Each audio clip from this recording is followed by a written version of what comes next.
Hello YouTube, chose promise, chose due, cette semaine on commence les enduits dans la cuisine. Et on a du pain sur la planche parce que dans cette pièce, le plafond et les murs sont vraiment dans un sale état.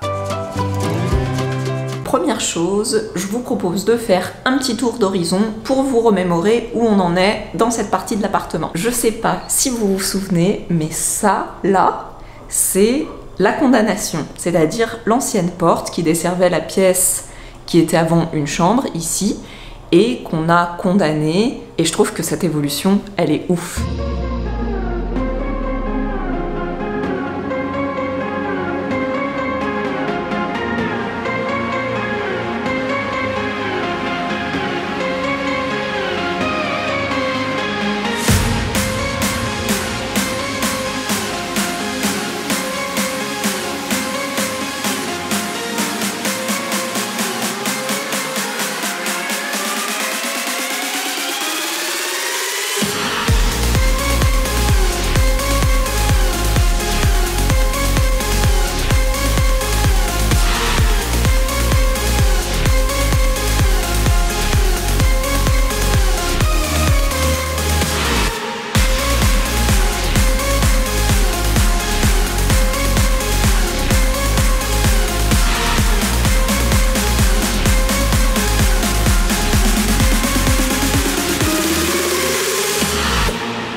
La seule chose qui nous trahit, qui nous permet de voir que c'était bien un BA13 qui constitue ce beau mur, c'est ici, au niveau où il y a les gaines qui sortent, où on voit que c'est un mur vert. On a d'ailleurs encore tous ces fils électriques qui traînent sur le sol de la cuisine.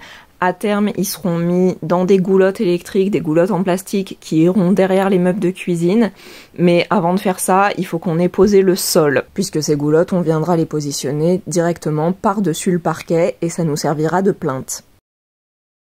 Notre distribution en eau ici dans la cuisine, elle est terminée, mais par contre elle n'est pas encore raccordée. Il n'y a toujours pas d'eau qui passe à l'intérieur de ces tuyaux. Parce qu'avant de pouvoir alimenter ces tuyaux en eau, il faut qu'on raccorde notre ballon et du coup qu'on finisse l'installation de la plomberie dans les toilettes. Ça sera la dernière étape de notre plomberie. Mais pour le moment, ça nous suffit pour pouvoir avancer ici dans la cuisine. Ici, au niveau des conduits de cheminée, on a mis dans les angles des cornières. Je vous avais déjà montré ça sur une autre vidéo. Ça permet de faire des angles qui sont vraiment jolis et aussi c'est un petit peu plus facile à enduire.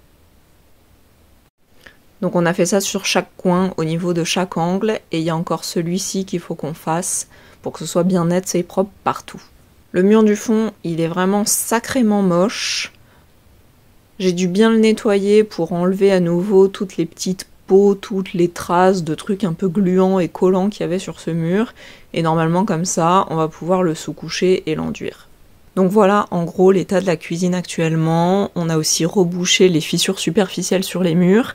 Et sur le plafond, comme je vous l'ai montré dans la vidéo de la semaine dernière, on a déjà gratté toutes les fissures qui court le long du plafond, on a tout ouvert et déjà tout rebouché. Donc maintenant, on est prêt pour la sous-couche.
Bon, bah, laissez-moi vous dire que c'est vraiment une tâche super ingrate. Je ne suis qu'à mi-plafond et déjà, j'en peux plus. J'ai chaud, j'ai trop mal au bras, j'ai mal au cou. Et il y a encore toute l'autre moitié de la pièce à faire.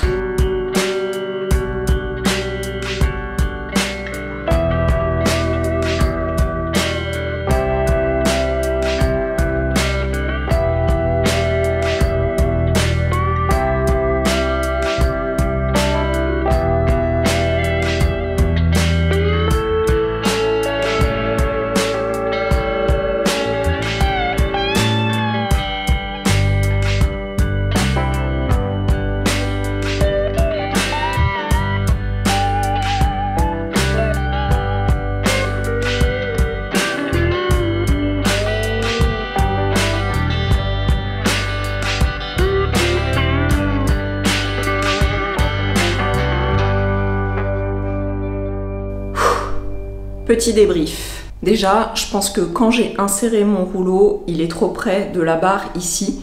Et du coup, quand il roule au plafond, il y a toute la peinture qui se dépose sur le côté et qui me coule dessus. Donc j'en ai plein sur moi, j'en ai plein partout. Donc ça déjà, il faut faire attention à mettre le rouleau un petit peu plus loin pour pas qu'il frotte quand il roule. Clairement, c'était la première fois, donc j'ai zéro technique. J'ai trouvé ça vraiment super difficile. Faut dire que après je me facilite pas les choses parce que je suis en mode système D, c'est-à-dire que mon rouleau il est accroché au bout de ça qui est le manche du balai espagnol. Donc c'est sans doute pas la meilleure option, mais même. Je vais vous dire tout ce qui m'a posé problème et dites-moi dans les commentaires si vous avez des petites astuces ou une meilleure manière de faire les choses pour faciliter la tâche et j'essaierai de faire mieux la prochaine fois. Déjà, je trouve que c'est vraiment galère quand on a un si grand espace d'arriver à savoir où on en est.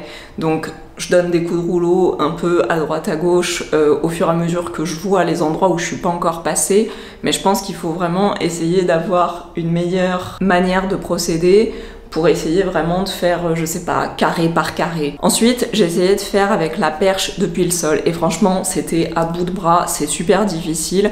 Donc moi, je trouve que c'est plus facile d'être sur l'escabeau et d'être un peu plus près du plafond. Sauf que c'est difficile de juger où est-ce qu'on met son escabeau par rapport à où on peint ou par rapport à où on sous-couche. Donc à chaque fois, je me suis retrouvée avec l'escabeau et la partie à peindre juste au-dessus de ma tête. Et pourtant j'ai essayé de le décaler pour peindre un peu loin de moi, mais à chaque fois je ramène le mouvement vers moi et je me retrouve avec le rouleau au-dessus de la tête, alors je m'en mets partout, mais surtout du coup ça fait super mal au cou parce que je suis obligée de me pencher comme ça pour regarder ce que je fais. Comme les murs qu'on avait fait, le plafond ça m'a posé le même problème, c'est-à-dire qu'à certains endroits, il y a de la peinture, de la vieille peinture qui s'est décollée au moment où je passais la sous-couche. Et franchement c'est pénible parce que quand t'es là, que tu grattes tes fissures, que tu grattes ta peinture avec ton cutter pour la préparation, t'es en train de galérer parce que rien veut se décoller et t'arrives avec ton rouleau, tu roulottes 2 secondes et là t'as tout qui se décroche. Allez savoir pourquoi. Donc il y a des zones qu'il faudra qu'on regratte et peut-être qu'on re-sous-couche un petit peu avant de venir enduire parce qu'il y a des parties qui se sont un petit peu décollées. Et une dernière chose, je galère toujours aussi à savoir quelle pression il faut que je mette, à quel point il faut appuyer ou pas. Donc moi j'ai l'impression d'en mettre beaucoup parce que ça me coule dessus, mais en même temps après quand j'appuie trop, déjà ça me fait super mal au bras et puis je vois que la peinture elle est super étirée et je crois pas que ça soit la bonne manière de faire. Là, c'est pas très grave parce que c'est une sous-couche, on va enduire par-dessus, mais je me dis que quand on va peindre, eh ben, je vais avoir exactement les mêmes problèmes, sauf que la peinture, là, ça sera plus embêtant parce que ce sera de la finition et ce sera quelque chose qui va rester et qui va se voir. Waouh, regardez ça! On dirait qu'on a gagné 10 cm de hauteur sous plafond avec ce plafond blanc.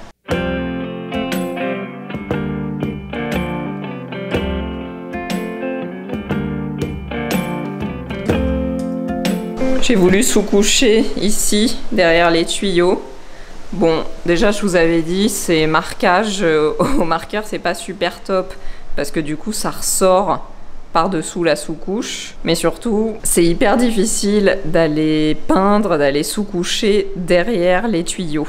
Donc si vous devez sous-coucher ou enduire un mur, posez votre plomberie après.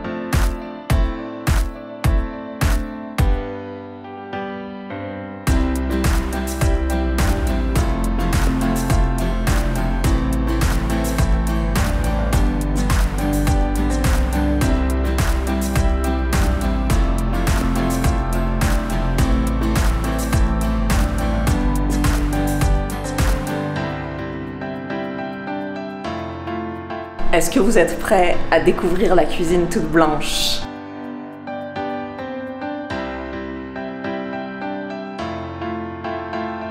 Maintenant que la sous-couche est sèche, il va falloir qu'on fasse quelques petits rattrapages. On a des endroits où la peinture ou l'enduit déjà existant sur le mur a un peu craquelé. Donc ces endroits-là, il va falloir qu'on les gratte avec notre iflard et qu'on vienne enlever ces petites écailles qui se sont formées. Et on a aussi pas mal de petits trous ou de gros trous, enfin des trous plus ou moins importants partout sur le mur, et ça il va falloir qu'on les rebouche avant de venir faire notre première passe d'enduit, parce que si on les laisse comme ça, bon bah les gros trous ils seront pas comblés, et les petits trous ça fait des espèces de petites bulles et ça fait buller l'enduit, et du coup bah on a toujours cet aspect un petit peu moche et irrégulier.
Ça donne l'impression qu'on enlève pas mal de sous-couches. Ça nous permet de voir les endroits où finalement l'enduit n'aurait pas tenu sur le mur puisque la sous-couche ne tient pas sur le mur. Et on va devoir appliquer un produit spécial puisque ici, les endroits où ça tient pas, je sais pas si vous avez vu, mais c'est parce que la surface est un peu pulvérulente, un peu poussiéreuse au toucher. Et du coup, bah, c'est ça qui empêche l'adhérence de la sous-couche.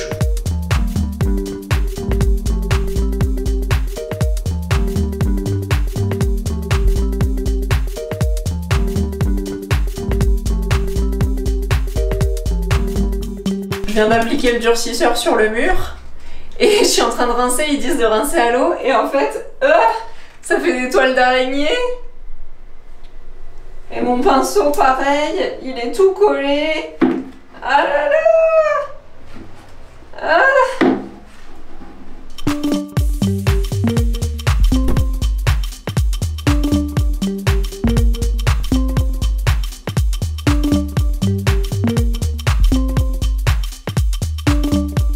Il est 22 h, j'étais tranquillement au lit en train d'éditer ma vidéo pour demain et Stéphane vient de finir de faire l'enduit des murs de la cuisine. Alors je vous propose qu'on fasse ensemble la découverte.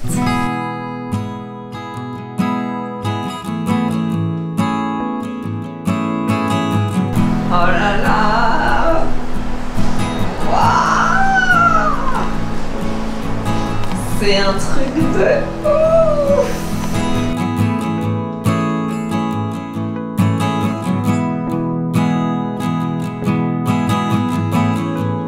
Il y a quelques petits cacas, mais c'est pas grave, c'est que la première passe. Donc là c'est encore tout frais, mais quand ça va sécher ça va devenir plus blanc. Et franchement c'est trop cool, c'est trop joli.